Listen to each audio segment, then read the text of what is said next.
ఈరోజు చాలా పవిత్రమైన రోజుగా ప్రతి ఒక్కరూ మనస్ఫూర్తిగా ఆ పరమాత్ముని అనుభవించేసుకోండి.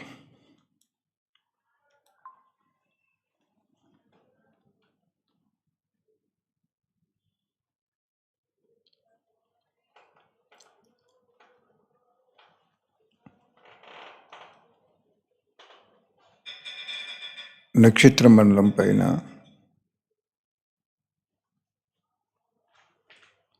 సైన్స్ సాధనాలు ఎవ్వరూ కూడా వెళ్ళలేనంత దూరంలో బంగారు వర్ణం గల ధామంలో దైవ స్వరూపుడు, జ్యోతి స్వరూపుడు, సృష్టికి కర్త, సర్వాత్మలకి యథార్థమైన తండ్రి, ఆయన నుండి మన ఆత్మకి ఒక దివ్య అలౌకిక దైవశక్తి వస్తున్నట్లు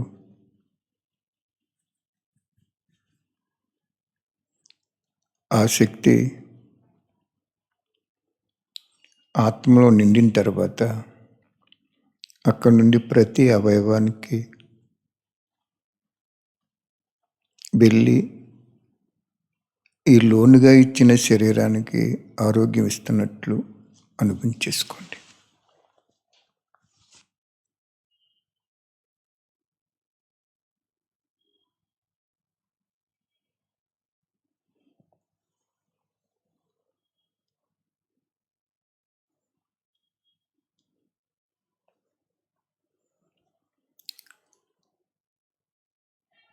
యోగం అంటే భగవంతుడితో కలియిక, ప్రయోగం అంటే ఆ యోగశక్తిని అవయవాలపై కానీ, అనారోగ్యంతో ఉన్న అవయవాలపై కానీ, మాయపై కానీ, శత్రువుపై కానీ, ఇలాగా మనము వాళ్ళకు కూడా ఆ శక్తిని అందించినప్పుడు అవి పావనం అయిపోతాయి. ఇంకా మాయ ఈ పాత ప్రపంచం నుంచి సంపూర్ణంగా వీడ్కోలు తీసేసుకుంటుంది. ఈరోజు మనము ఎన్నో సౌర కుటుంబాల గురించి విశ్వ రహస్యం చెప్పుకున్నాం. కాబట్టి మనం నివసించే ఈ సంగమ యుగంలో, ఈ సౌర కుటుంబంలో ఎలా జరుగుతుంది అనేది మనం ఈరోజు తెలుసుకుందాం. ఇది 5,000 సంవత్సరాలకి ఒక్కసారి ఉన్నది ఉన్నట్లు పునరావృతం అవుతుంది. భగవంతుడు తెలియజేశాడు ఈ విషయం.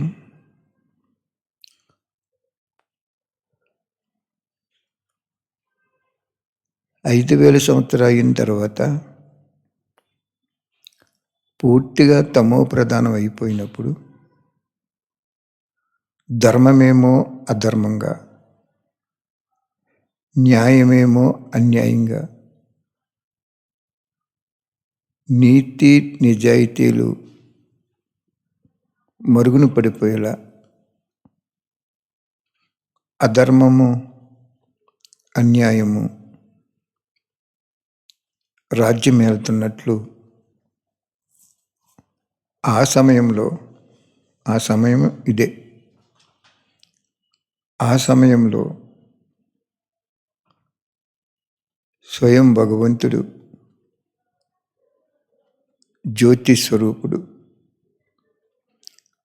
1936 సంవత్సరంలో, అంటే అప్పటికి 5,000 పూర్తయింది. కానీ సంగమ యుగము అప్పటి నుంచి ప్రారంభమవుతుంది. ఇదంతా గుప్తమైన, గోప్యమైన రహస్యాలు స్వయం భగవంతుడు మనకు తెలియజేస్తున్నారు.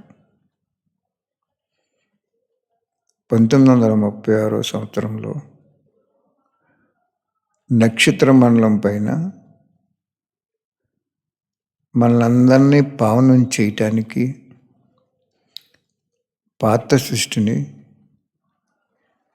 స్వర్గంగా తయారు చేయటానికి నక్షత్ర మండలంపై నుంచి, పరంధామ నుంచి భగవంతుడు ఈ భూమి మీదకి వచ్చారు. ఏ రోజు? 1936 సంవత్సరంలో ఒక ముఖ్యమైన రోజు భగవంతుడు వచ్చారు.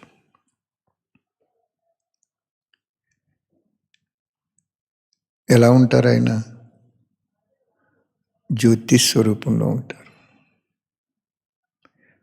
ఎంత సమయం పడుతుంది ఆయన అక్కడి నుంచి ఇక్కడికి రావటానికి? రెప్పపాటు సమయం పడుతుంది.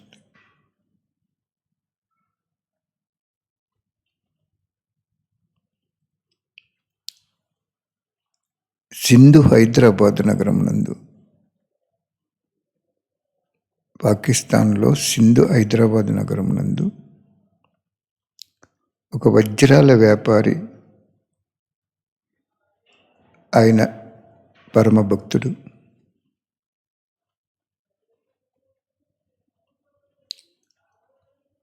ఆయన శరీరంలో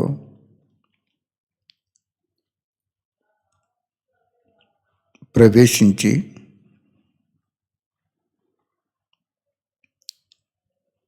ఈ సృష్టినంతా పావనం చేయటానికి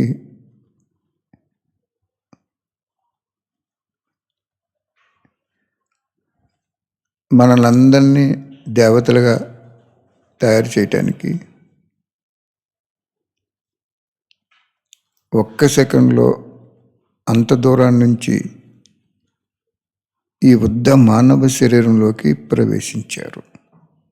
ఎవరు? జ్యోతి స్వరూపుడు, పరమ పవిత్రుడు.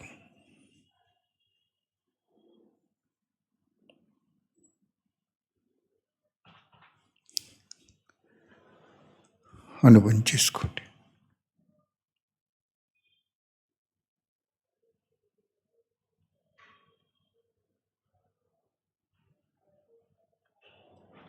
అప్పటి వరకు నక్షత్ర మండలం పైన ఉన్న భగవంతుడు ఈ లోకంలోకి రావలసిన పని లేదు, రారు కూడా.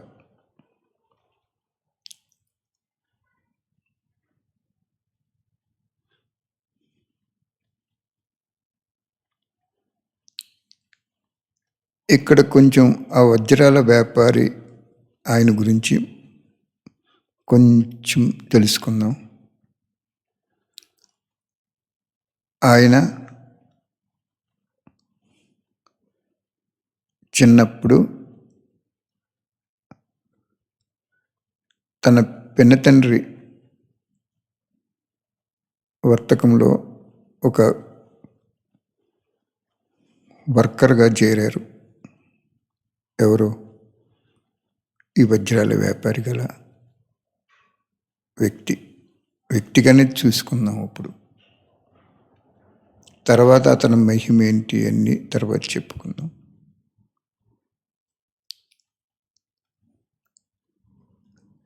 ఆయన ఒక సత్సాంగత్యం, ఆయన ఇంటి ఎదురుగుండా ఉన్నటువంటి స్థానంలో సత్సాంగత్యం పెట్టుకున్నాడు గురువులతో.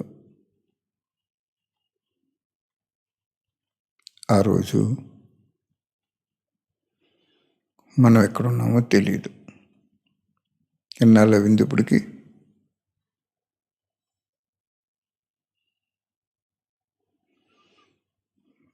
86 సంవత్సరాల విందు.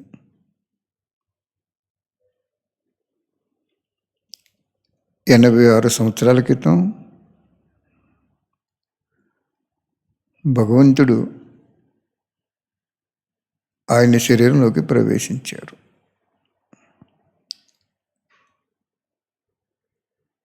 ఆ సత్సాంగత్యంలో భార్య ఉంది, కోడలు ఉంది. ఈయన సత్సాంగత్యం జరుగుతున్న మధ్యలో వెళ్ళి ఆయన రూమ్లో కూర్చున్నప్పుడు, ఏంటి ఈయన ఎందుకు ఇలా జరిగింది అని వీరిద్దరూ కూడా ఆయన వెనకాల వెళ్ళారు.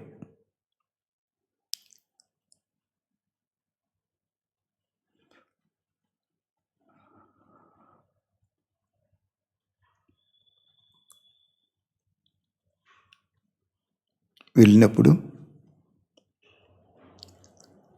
ఆ గదంతా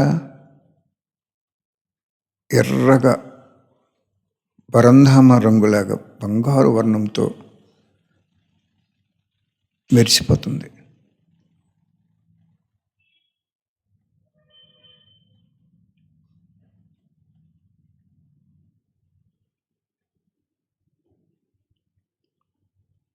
భగవంతుడు ఈయన శరీరంలో ప్రవేశించారు. ఆ జ్యోతి స్వరూపుడు ఈయన శరీరంలో ప్రవేశించారు.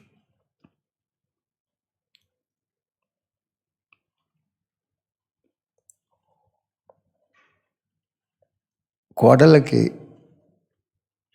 ఆ గదంతా ఎర్రగా ప్రకాశిస్తున్నట్లు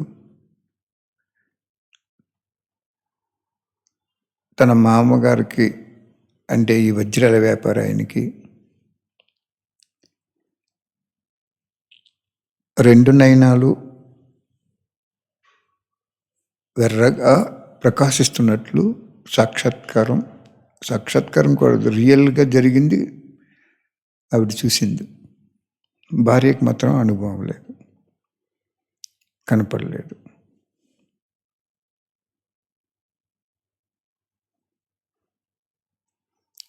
ఎనభై 86 సంవత్సరాల క్రితం భగవంతుడు భూమి మీదకి వచ్చారు.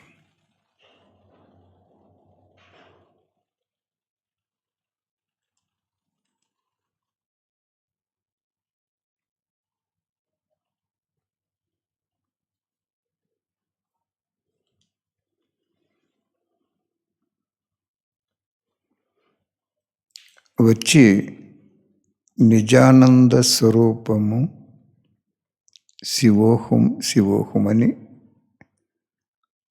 ఆయన నోటంపడ ఆ జ్యోతి స్వరూపుడు పలికాడు.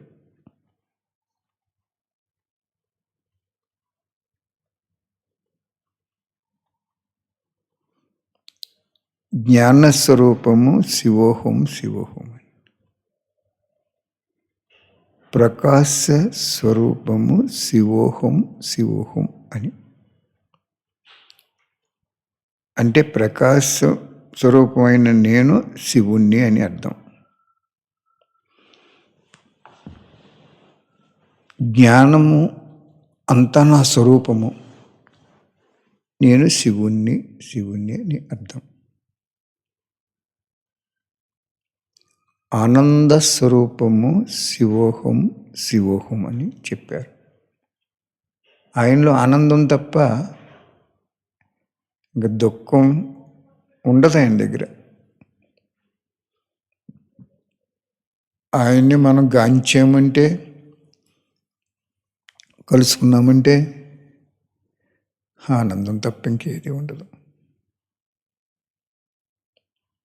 ఈ 3 వాక్యాలు పలికి కోడలకి విన్నారు. ఆయన భగవంతుడు ఆ శరీరాన్ని వదిలి ఎక్కడి నుంచి అయితే వచ్చారో అక్కడికి వెళ్ళిపోయారు. ఎంత సమయంలో వెళ్ళారు? రెప్పపాటు సమయంలో వెళ్ళిపోయారు.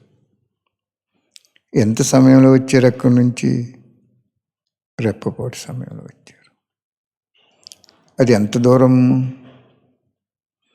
మన లోకంలో కొలవటానికి అంకెలు ఉండవు, వెళ్ళటానికి సాధనాలు ఉండవు.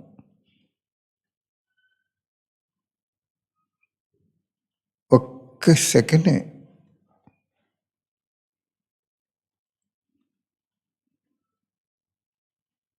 అర్థమైందా? అంటే భగవంతుడు ఆ రోజు పరంధామ నుండి పాడైపోయిన ఈ భూలోకంలోకి వచ్చారు 5,000 సంవత్సరాల తర్వాత. అంటే నిజంగా ప్రకృతి ఆయన తరంగాలు ద్వారా పులకరించేస్తుంది. మనకు తెలియదు, మనకు కనపడదు కూడా అది.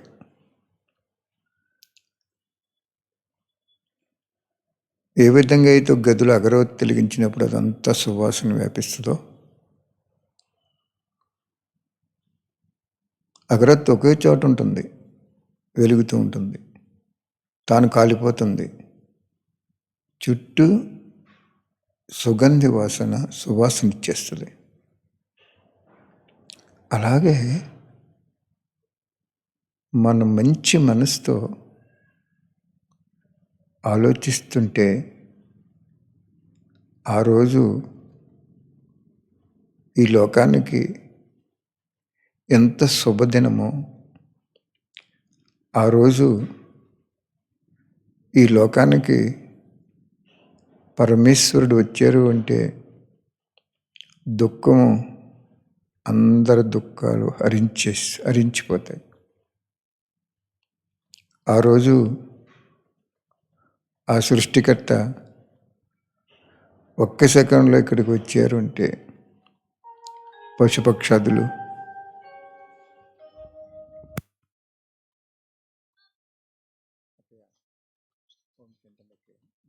ఒక్క 10 నిమిషాల్లో నేను చేయనా? 10 నిమిషాలు అయిపోతుంది. మీరు భోజనం చేశారు.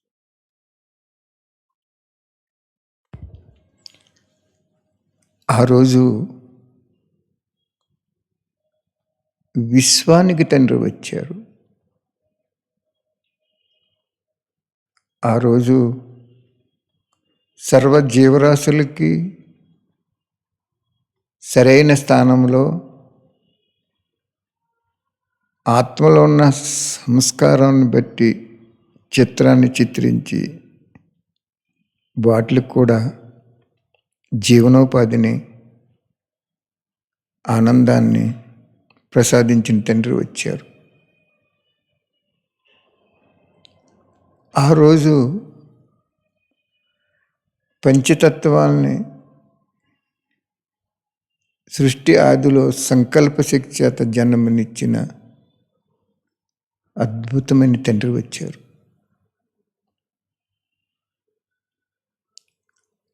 1936 ఆ రోజు సూర్య చంద్ర నక్షత్ర మండలాన్ని సృష్టించిన సృష్టికర్త సృష్టిపైకి వచ్చారు. ఎంత గొప్ప రోజో తెలుసా? ఎంత అద్భుతమైన రోజో తెలుసా?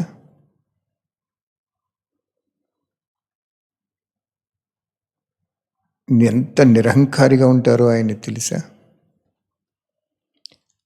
ఆయన ఆ రోజు ఎందుకు వచ్చారు? విశ్వ సేవాదారిగా వచ్చారు. ఆ రోజు ఎంత గొప్ప రోజు అంటే విజ్ఞాన శక్తి ద్వారా ఎన్నో అద్భుతాలు చేయించే గుప్తంగా ఉన్న విజ్ఞాన శాస్త్రం కలిగిన పరమాత్ముడు వచ్చాడు ఆ రోజు.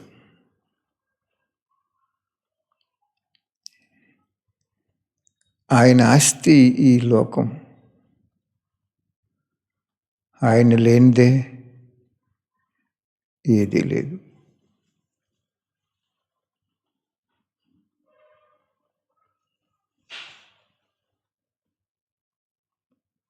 ఎంత సమయం ఉన్నారు? 3 నిమిషాలు ఉన్నారు. 3 నిమిషాల్లో ఏం చెప్పారు? నిజానంద స్వరూపము అంటే నిజమైన ఆనందము ఆయన నుంచే జన్మ తీసుకుంది. యావత్తు విశ్వానికి. శివోహం శివోహం అంటే శివుణ్ణి నేనని ఆయన పేరు కర్తవ్య నామం ఆయనే చెప్పుకున్నారు. నిజానంద స్వరూపము, జ్ఞాన స్వరూపము, ప్రకాశ స్వరూపము అని 3 వాక్యాలు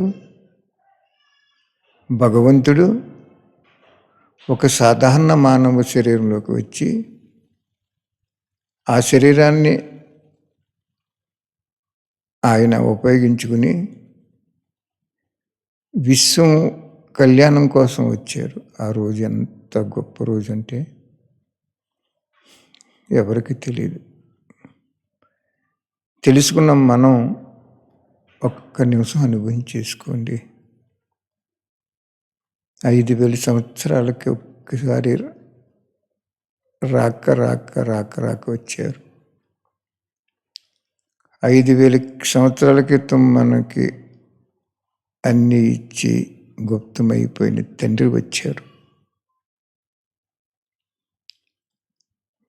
గుళ్ళో విగ్రహాల్లో దేవుడు ఉన్నాడని, గురువులే దేవుడని, ధర్మపితలే దేవుడని, చెట్టు పుట్ట అన్నీ కూడా దేవుడని, ఇలాగ రకరకాలుగా ద్వాపరయుగం నుంచి ఎదుగుతూ ఉన్నటువంటి ఆ తండ్రి తప్పిపోయిన ఒక బిడ్డ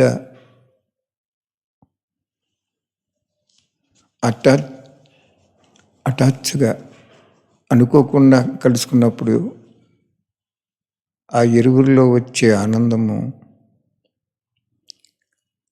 ఆ రసము ఎంత గొప్పదో. అలాగే మన తండ్రి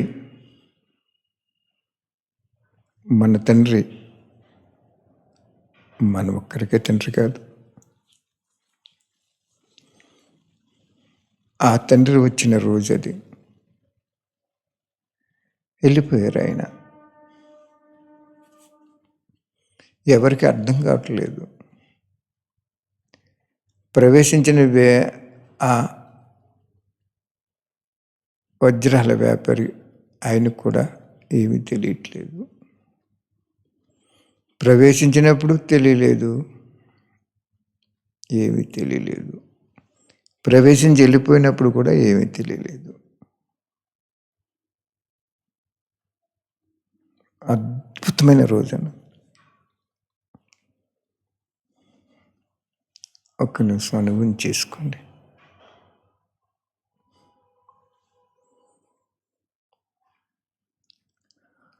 ఆ తర్వాత ఈయన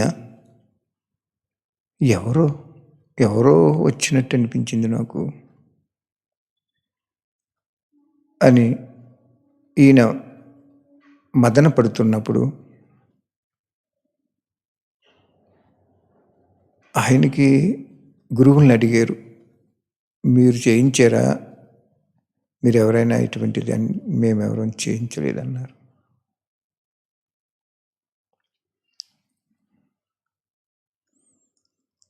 ఆయన హిస్టరీ కొద్దిగా రేపు చెప్పుకుందాం. కానీ ఈరోజు నాకేమనుభవం అవుతుందంటే, మన 84 జన్మలలో సత్యయుగం ఆదిలో వచ్చే జన్మలాగా అవుతూ అంతిమ జన్మ వరకు కూడా ఇంత అదృష్టాన్ని మనం పొందలేం. ఎందుకంటే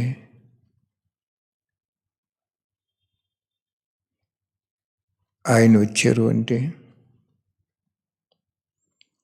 ఎవరి కోసం వచ్చారు?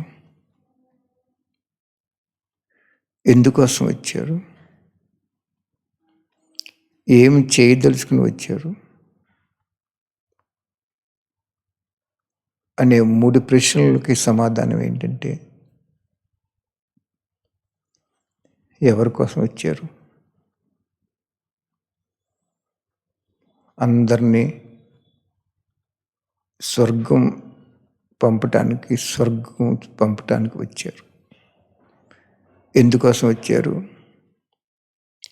తమో ప్రధానమైపోయిన ఈ ప్రకృతిని అంతటిని, పంచతత్వాలని స్వర్గభూమిగా మార్చడానికి వచ్చారు. ఏం చేయదలుచుకున్నారు? ప్రతి ఒక్క ఆత్మని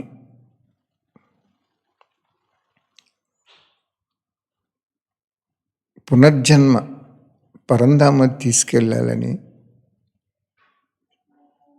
ఈ తమో ప్రధానమైపోయినటువంటి సంస్కారాన్ని సత్వప్రధానంగా నెంబర్ వారీగా వాళ్ళు చేసుకుంటారు. వాళ్ళందరినీ పరంధామ తీసుకెళ్ళటానికి, తిరిగి వాళ్ళ అదృష్టాన్ని బట్టి జన్మనివ్వటానికి వచ్చారు. 3 కర్తవ్యాలు, భగవంతుని కర్తవ్యాలు.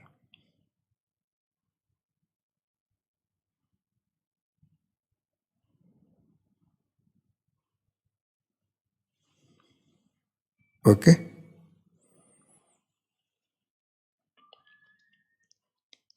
అంటే ఇక్కడ భగవంతుడు అవతరించాడా, జన్మ తీసుకున్నాడా అనే ప్రశ్న. జన్మ తీసుకోరైన ఆయనకి జన్మనివ్వటానికి, ఆయన స్వయంభూ కాబట్టి ఆయనకి జన్మ ఇవ్వటానికి ఈ లోకంలో ఎవ్వరూ సరిపోరు. అటువంటి సామాన్యమైనటువంటి మనందరికీ జరిగే జనన మరణ చక్రాల్లో ఆయన రారు. అతీతమైన వాడు, అద్భుతమైన వాడు, అందరినీ ఆరాధించి ఆప్యాయంగా పలకరించేవాడు, అందరి కష్ట సుఖాలు రూపుమాపటానికి పరంధామ నుంచి వచ్చారు. స్వర్గాన్ని తయారు చేయటానికి వచ్చారు. మన ఆత్మజ్ఞానం చెప్పటానికి వచ్చారు. దేవతలంటే ఎవరో చెప్పటానికి వచ్చారు.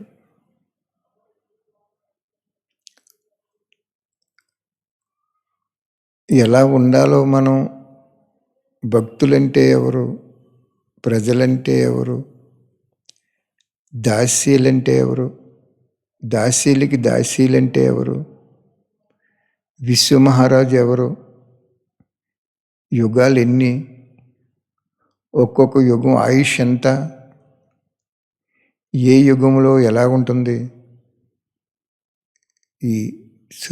ఈ లోకంలో, ఈ సౌర కుటుంబంలో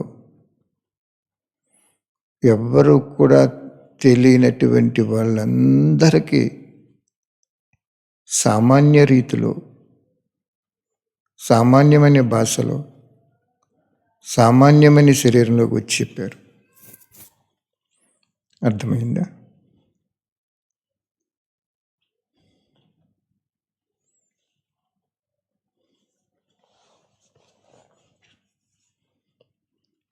ఆయనకి భాష రాదు. ఆయన ఏ శరీరంలో అయితే ప్రవేశించారో ఆ ఆత్మని పక్కకి జరిపి ఆ స్థానంలో ఈయన ఉంటారు. ఏ విధంగా అయితే డ్రైవరు నేను డ్రైవ్ చేస్తాను నువ్వు తప్పుకోమన్నప్పుడు సీటు తప్పుకుంటాడో, అప్పుడు కారు అంతా ఎవరైతే రెండోసారి కూర్చున్నారో వాళ్ళ కంట్రోల్ వెళ్ళిపోద్ది. అలాగే ఆ వజ్రాల వ్యాపారి శరీరం అంతా భగవంతుడి కంట్రోల్లోకి వెళ్ళిపోయింది. జన్మ తీసుకున్నాడా? లేదు. ఏం జరిగింది? అవతరించారు. అవసరం కోసం తరుణం అంటే దేహాన్ని తీసుకున్నాడు, వెళ్ళిపోయారు. అర్థమైందా? భగవంతుడు ఏ శాస్త్రాల్లో చెప్పినా, ఏ భాషలో చెప్పినా, ఎవరు చెప్పినా భగవంతుడు స్వయంగా వచ్చి చెప్తున్నాడు ఇక్కడ.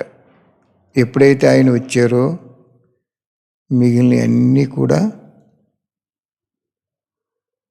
సమాప్తి అయిపోయినట్లే. ఫస్ట్ని మనకి గ్రామఫోన్లో ఏముంది, గ్రామఫోన్ ఉండేది. పాటలు వినాలన్నా, మాటలు వినాలన్నా. తర్వాత క్యాసెట్లు వచ్చినాయి. తర్వాత క్యాసెట్లు ఎప్పుడైతే వచ్చినాయో గ్రామఫోన్లు మూతపడిపోయినాయి. తర్వాత సీడీలు వచ్చినాయి. సీడీలు వచ్చినప్పుడు దాని తర్వాత వెనకాలే మూతపడిపోయినాయి క్యాసెట్లు. ఇప్పుడు మెమరీ కార్డులు వచ్చినాయి. ఈ సీడీలు మూతపడిపోయినాయి. అర్థమైందా? అందుచేత భగవంతుడు రాకముందు ధర్మపితలు చెప్పినా, గురువులు చెప్పినా, దేవతలు చెప్పినా, ఎవరు చెప్పినా మంచిగా చెప్పారు. వాళ్ళని మనం కాదనకూడదు. కానీ ఆయన వచ్చిన తర్వాత అస్సలు నిజము, సృష్టి రహస్యము, ఈ సౌర కుటుంబానికి ఉండే ఆయుష్, ఇందులో ఎక్కడ ఏ యుగంలో ఎవరు వస్తారు, ఎవరెవరు ఎప్పుడొస్తారు, ఇవన్నీ కూడా ఆయన మనకి ఒక్క నయా పైసా కూడా తీసుకోకుండా అన్ని విషయాలు మనకి తెలియజేశారు. అది రేపు చెప్పుకుందాం. ఒక్క రూపాయి తీసుకోలేదు. వయసుతో పరిమితి లేదు. స్త్రీ పురుష భేదం లేదు. నీచుడని బుద్ధిమంతుడని భేదం లేదు. పండితుడు పామరుడని భేదం లేదు. విద్య గలవాడు విద్య లేనివాడని భేదం లేదు. ధనికుడు బీదవాడని భేదం లేదు ఆయనకి. అంత గొప్ప తండ్రి ఆ రోజుని మనం ఎక్కడున్నామో, మనం ఏ జన్మలో ఉన్నామో మనకి తెలియదు. గుప్తంగా వచ్చారు, గుప్తంగా వెళ్ళిపోయారు. 3 వాక్యాలు చెప్పి. ఓకే, మళ్ళీ తర్వాత మనం రేపు చెప్పుకుందాం. Thank you Shiv Baba. Thank you Shiv Baba. ఈ అనంత విశ్వం తరపుని, ఈ చిన్న సౌర కుటుంబం తరపుని, ఇక్కడ పాత్ర అభినయిస్తున్న ఆత్మల తరపుని, జీవరాశుల తరపుని, అందరి తరపుని, ఆ రోజు మేము ఎక్కడున్నామో మాకు తెలియదు, కానీ ఈరోజు ఆ రోజుగా అనుభవం చేసుకుని మీకు హృదయపూర్వకమైన కృతజ్ఞతలు తెలియజేసుకుంటున్నాం బాబా. మీ పుట్టినరోజు ఈ సౌర కుటుంబానికి ఆ రోజు అనేది ఆడంబరం లేని పుట్టిక మీది. అస్సలు మీకు ఆడంబరం ఉండదు, ఆప్యాయత తప్ప. అస్సలు మీకు ఏ విధమైన ఆవేశం ఉండదు, అనురాగం తప్ప. పిల్లల కోసం వచ్చావా తండ్రి? తప్పిపోయిన పిల్లల కోసం వెంట తీసుకెళ్ళడానికి వచ్చావా తండ్రి? Thank you Baba. Thank you.